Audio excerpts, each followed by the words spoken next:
আমার সিনেমাটোগ্রাফিতে সবচেয়ে ইন্টারেস্টিং যে শটগুলো লাগে সেগুলো হচ্ছে ইমপারফেক্ট শটস। অজানাগুলো নয়, ইন্টেনশনাল। যেমন darting up the frame, foreground element, midground element and all. এই ফ্লসগুলোই না সেই শটটাকে অ্যাট্রাকটিভ বানায়। আমরা মানুষরাও কিছুটা সেরকমই।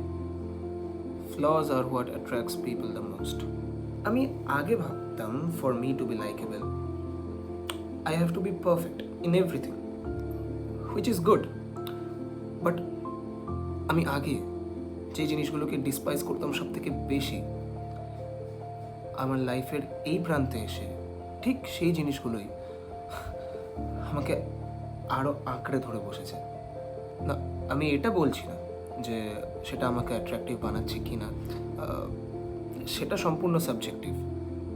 কিন্তু ব্যাপারটা হচ্ছে আমি নিজেকে পুশ করা বন্ধ করে দিয়েছি। Because now I believe in destiny. যখন জীবনের যে মোড়ে এসে সে আমাকে ফেলবে, ঠিক সেখানেই আমাকে চিৎপটাং হতে হবে। অতএব আটকে রাখাটা না, সেটা হয়তো শ্রেয় নয়।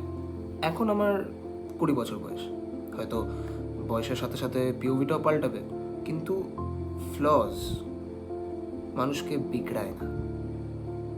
ওই ইমপারফেক্ট সিনেমাটোগ্রাফির মতো না, ওই ফ্লসগুলোই আমাদেরকে একটু, just a little bit attractive করে তোলে।